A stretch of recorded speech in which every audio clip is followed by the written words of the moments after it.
South Dakota Attorney General Marty Jackley is talking about a law enforcement conference going on in Deadwood. 2 people are under arrest in Rapid City in connection with stabbings in the city. And could a major business be thinking about relocating to the Mount Rushmore state? We'll hear from Governor Larry Roden. Your news starts now. From Skyline Drive, this is KOTA Territory News at 5:30. Good evening, I'm Jack Cottle. Could South Dakota become the new home of TikTok? KOTA Territory's Blake Trolley spoke with Governor Larry Roden about a push to possibly bring the social media giant to the Mount Rushmore state. Governor Roden is endorsing Wyoming-based Rasner Media in its effort to purchase TikTok. The company has made a near $50 billion bid to purchase TikTok. Roden says he had a recent conversation with Rasner Media about potentially bringing the social media company to the state. Roden says he would welcome the Rasner-owned TikTok with open arms. The more I thought about it, I thought, how poetic would it be for South Dakota to be the resting place for TikTok, an American-owned TikTok. Rewinding a year and a half ago, South Dakota was the first state that banned TikTok and took a stand against the ownership of a communist China in TikTok. As for Roden's confidence level in the company landing in the Rushmore state, I will just say this. They were very encouraging conversations, and they seemed pretty intrigued with the qualities that South Dakota had and our ability to make them their home. So it's very encouraging. Rasner Media is among bidders to emerge as President Trump ordered TikTok to either sell or face a ban in the U.S. In February, Rasner Media expressed interest in headquartering TikTok in Wyoming. The South Dakota State Chamber of Commerce and the South Dakota Retailers Association are both endorsing Rasner's purchase of TikTok.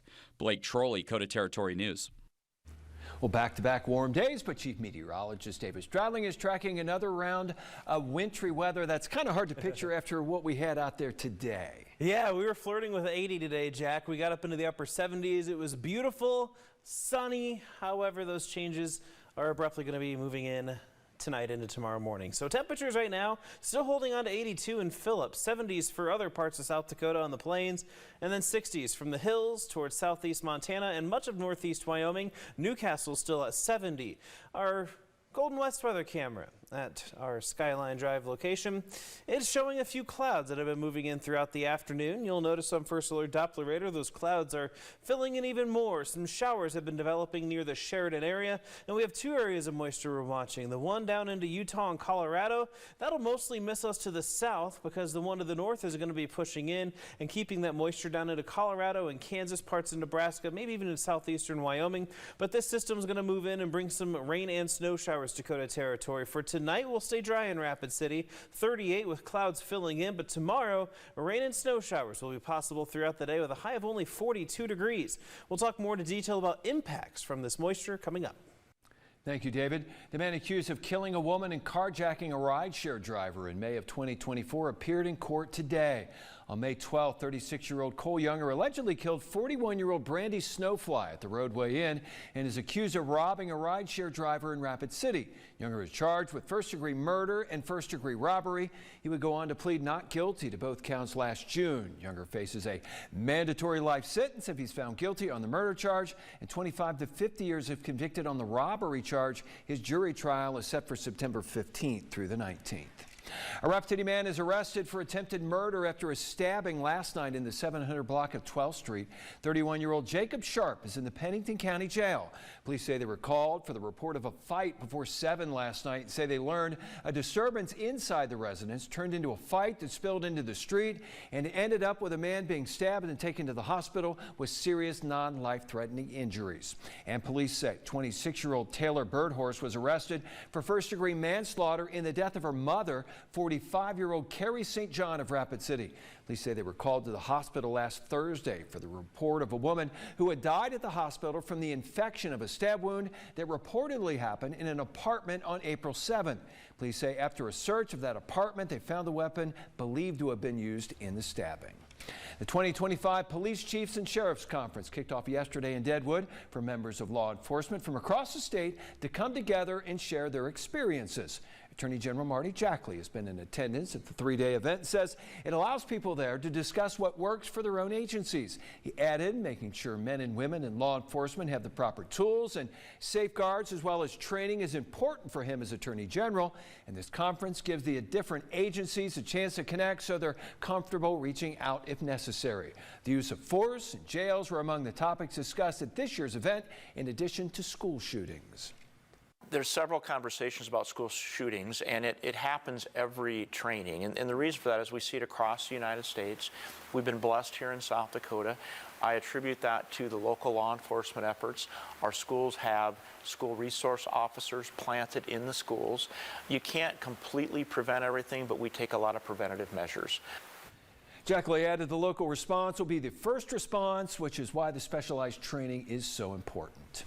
16 people are arrested in an operation targeting drug trafficking within the Pine Ridge Reservation. The FBI organized what they're calling Operation Snowy Ridge, and it started Tuesday and wrapped up this morning. The operation ended up with the arrest of 9 people from Pine Ridge, 2 each from Rapid City and Wounded Knee, and 1 each from Wobbly and Batesland. The ages of the suspects range from 29 up to 68. In a statement, FBI Special Agent in Charge Alvin M. Winston Sr. said, "This operation disrupts the networks fueling violence and trafficking deadly drugs on the Pine Ridge Indian Reservation." Oglala Sioux Tribe Department of Public Safety Chief of Police Danielle Means said, "By targeting violent offenders and drug trafficking networks, this effort directly addressed the threats impacting our community."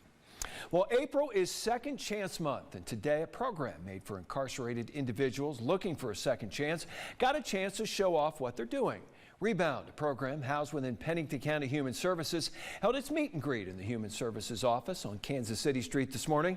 The event gave people a chance to meet one-on-one with those behind a program which works closely with probation and specialized courts like DUI, mental health, and veterans courts. It gives people incarcerated in the Pennington County Jail a connection with the REACT class, Rebound, Engagement, and Community Transition, where incarcerated individuals meet with case managers to be better equipped to reintegrate with society.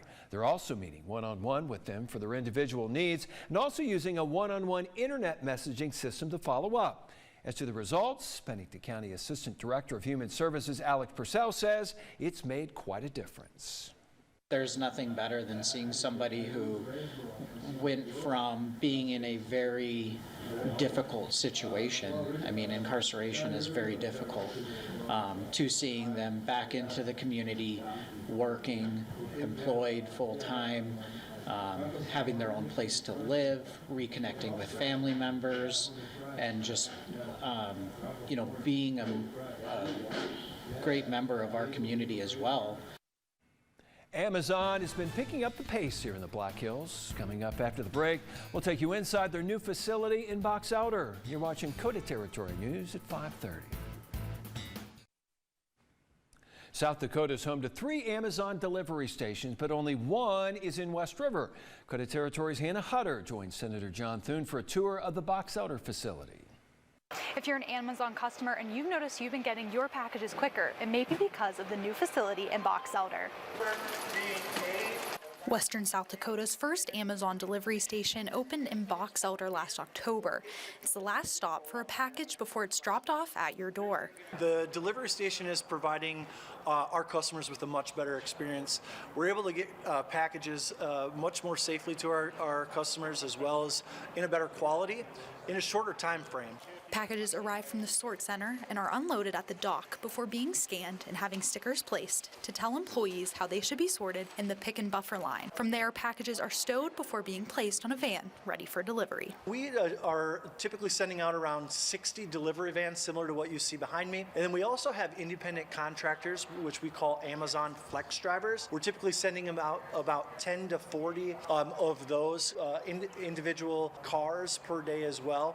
The 40,000 square foot station sends anywhere from 8,000 to 10,000 items daily to communities in Belfouche, Hot Springs, Box Elder, and Rapid City. Box Elder Mayor Larry Larson, Attorney General Marty Jackley, and Senate Majority Leader John Thune joined Cunningham for a ribbon cutting to celebrate the 1 millionth package coming through the station. It's just enhances, I think, what is already a great place to work and to live and to raise families. So we welcome companies like Amazon Amazon that want to come to South Dakota. Thune was asked about the impact tariffs could have on distribution centers like Box Elders. You know, we're obviously watching that issue carefully as the conversation around tariffs continues. I have my own views on tariffs, but I do think that what the president and his team are trying to achieve is we need to give them some time to do that. As of January 2024, Amazon facilities in South Dakota has created 1,500 full and part-time jobs and has provided another platform for 600 independent sellers to distribute their goods and services. Reporting from Amazon and Box Elder, I'm Hannah Hutter. With the Senate Majority Leader in town for a meeting with a Republican women's group, protesters came out to make their voices heard, but in a unique way. Protesters with Indivisible Rapid City tripled their numbers from last Wednesday's event while engaging what's called a silent protest. Behind them, a gathering of Republican women with Senate Majority Leader John Thune in attendance. Many of the protesters taped their mouths shut while holding signs, receiving support from countless drivers by. Many drivers showed their support with their horns. The group said the idea of a silent protest was due to frustrations with not feeling heard by the Senate Majority Leader. Still, the group continues to be determined. A lot of media, and we've gotten a lot of response about this. People are out, people are angry, people want to be heard. Meanwhile, Senate Majority Leader John Thune has spoken about how open he is to creating a dialogue with people. Well, I mean, I don't know if there are lots of different ways you can connect with the public, and obviously I'm very accessible. I was up in Aberdeen yesterday. We did a forum with, I don't know, 100 students or so when we were up there taking questions from them. I spend a lot of time out here at events, being able to talk. Anybody wants to talk to me, if you want to come up and talk to me, I try to be very accessible. Protesters will continue each Wednesday and Saturday with the Saturday protest scheduled at City Hall. Chief Meteorologist David Stradling is tracking rain and snow to end the week. Find out the impacts in your accurate First Alert forecast next. Now, the First Alert forecast with Chief Meteorologist David Stradling. Well, it's a warm one this evening. Checking temperatures, we're in the 60s and 70s for much of KOTA territory. An 80 towards Porcupine and 82 out towards Phillips. 70s from Shade Hill into the Mud Butte area, Rapid City into southwest South Dakota, and even Newcastle. 70 on the dot. 77 out at the airport, but we're 72 downtown. 70 on the dot for Piedmont and Sturgis. 60s from Spearfish to Belfouche over towards the Beulah area. Mount Rushmore, 67 degrees currently. Now, we are noticing some clouds that are starting to move in. As we take a look at our Golden West weather camera at Granite Automotive, things are going to cloud up even more overnight tonight. Here's a look at First Alert's optical radar showing a fair amount of cloud cover moving in from the west. There are some showers falling towards the Sheridan and Bighorns region. Those will continue to pick up as we go throughout the night. We do have some moisture off towards Utah and Colorado. That's going to be moving in just south of KOTA territory. What we're going to be watching for is this system sliding in from the northwest that will bring those rain and snow showers to the region. Right now we are tracking a winter storm warning for Sheridan County, including the Bighorns there, and a winter weather advisory for the northern Black Hills. Now we may get some snow accumulations, but the best chance for us will likely be in northeast Wyoming and the northern Black Hills, parts of Sheridan as well, but it's going to be more towards the overnight hours. So snow that falls during the day likely will not overcome the melting of those warm ground temperatures of back-to-back 70-degree days, plus the incoming solar radiation during the daytime. So we're likely not going to overcome that with that snow. Maybe a dusting up to 3 inches towards the northern Black Hills, about a dusting to 2 inches for parts of Wyoming. For Sheridan, we could get up to about 3, maybe 4 inches, but that's going to be tough to come by as the snow is going to be falling during the daytime hours. But tonight and tomorrow night will be your chance at getting some of that snow to stick. We look at our hour-by-hour forecast. You'll notice some of those snow showers making their way in as we start off Thursday. That'll continue at times throughout the day on Thursday, and then Thursday night and Friday morning, most of that will stay to the south, move away, and Friday will be mostly cloudy with a stray snow shower possible. So we're going to be expecting much of the moisture more towards Thursday during the daytime, tapering off Thursday night. For Friday night, skies clear up. We're going to have a pretty nice weekend, but the next 2 days are going to be cold in the 40s. Saturday 55, Easter Sunday going to be 60. Now there may be a stray shower chance Sunday afternoon. Equilibrium, but it's not going to be a washout, nothing to cancel your plans over. And we're actually going to be staying slightly above normal across Dakota territory into next week. Moisture chances persist. We'll likely have above normal moisture during that time period as well, with isolated showers possible nearly each day of next week, though not looking like a washout for any of the days as of now. Cloudy skies, breezy conditions tonight, stray showers moving in from the northwest. That snow and rain will fill in throughout the day tomorrow.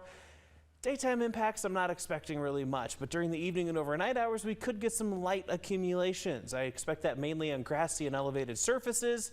Breezy tomorrow. Friday a bit breezy, but not much for Wyoming or the northern hills. It'll mainly be on the South Dakota plains. 55 Saturday, 60 for Easter. Next week will be in the 50s to 60s with a few showers possible each day.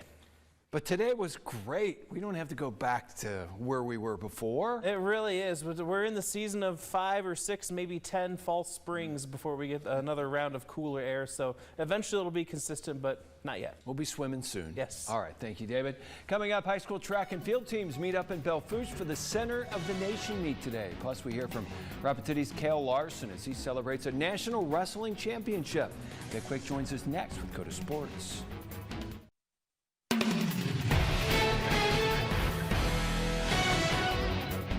Good evening, everybody. Rapid City's Kale Larson accomplished a big feat on the mat this season, claiming the Division II National Championship at 149. Larson also helped lead Augustana to a second-place finish as a team at the national tourney. Zach Borg takes a closer look. The why is the reward, the hard work, the teammates, the relationships that I build. It's second to none. I wouldn't trade it for anything. Kale Larson quickly saw something to strive for the moment the two-time Rapid City Central state champion walked into Augustana's wrestling room. I sat in this corner next to the national championship wall before every practice for a reason. I mean, I seen myself winning a national title. I'm a go-getter, high pace. I like to have fun.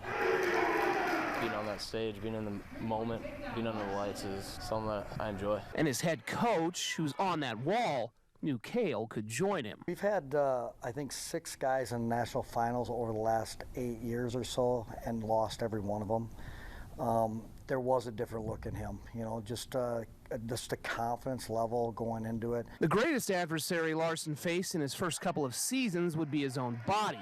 Though 3 ankle and 2 kidney surgeries kept him off the mat for most of his first 2 years, they never took him out of the fight. I mean, at moments, yeah, I wouldn't probably hang it up, but there's still that fire to go do what I've always wanted to do. We had to build him up a little bit and stuff, and once he started getting confident and rolling again, it's very difficult to beat a guy that brings that kind of confidence on the mat. Fully healthy for the first time this year, Larson went 22-5 to advance to the 149-pound national championship match, where he would wrestle to a 1-1 tie with Kearney's Nick James into the closing seconds. I always say the same thing to Kale. Go beat Kale Larson. Kind of got to my little counter pancake area and went for it. Gets it to his back! Looking in the crowd, seeing my whole team, it was something you dream of, that's for sure. And Kale's already got another vision for next year when the national championships are held in his home state in Sioux Falls. Being a national championship in front of a home crowd, home state would be second to none.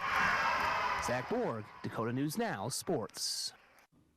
Thank you very much, Zach, and congrats to Kale. That is great stuff there, winning that national wrestling title at Augustana, former Rapid City Central cobbler. Now, high school track and field teams gathered in Belfouche today for the Center of the Nation meet. For the boys, Douglas claims the top spot with 134 points. Custer finished second with 114.5. The host Bronx landed in third place with 90 points. Spearfish and Rapid City Christian round out the top 5. For the ladies, Custer finished first with 113 points. Spearfish took second with 98.5. Douglas claimed third place with 82 points. Rapid City Christian and Belfouche landed 4th and 5th. One other note, Jack, from the local track scene. Track-O-Rama scheduled for tomorrow at O'Hara Stadium, been postponed till next Tuesday. So next Tuesday, O'Hara Stadium, Track-O-Rama. All right, thank you very much, Vic. Well, it is a lucky day for a lucky raccoon. That's up next when KOTA Territory News at 5:30 returns.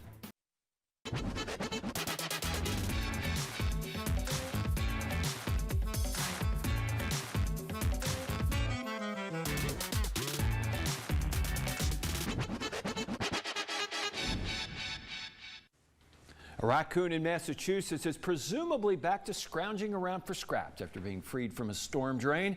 On Monday, a man noticed the trapped animal in a park and alerted police. Officers removed the storm drain's cover, but the raccoon was still stuck. The man then used 2 laundry pods to lubricate the raccoon's head. Less than a half hour later, they got the raccoon out. Animal control then came and retrieved the raccoon. I don't know about you, I'm going to be a little nervous about trying to lubricate the head of a scared wild raccoon. Yeah, that guy's got a... He's brave for doing that. I definitely wouldn't have tried. I mean, I would have called and then watched them try to get it out, but I wouldn't have tried to use a Tide Pod or something. Take some pictures. Exactly, yeah. All right. Video it, maybe. It is going to be warm for the next few hours, Jack, but overnight tonight those temperatures tumble. We'll drop into the upper 30s in the morning hours and barely climb up into the low 40s. We'll have showers in Rapid City, maybe some wet snowflakes mixing in, but snow showers at times for the hills, northeast Wyoming, and over towards the Bighorns. A lingering flurry possible on Friday. Warming up for Easter weekend, 60 by Sunday, but next week we are talking temperatures in the 50s and 60s with isolated showers possible each day. But not pushing 80s for a while again. Not yet, no. All right, that'll do it for us. Thanks for watching. Hope to see you tonight at 10. Thanks for watching KOTA Territory News, your local news and weather authority.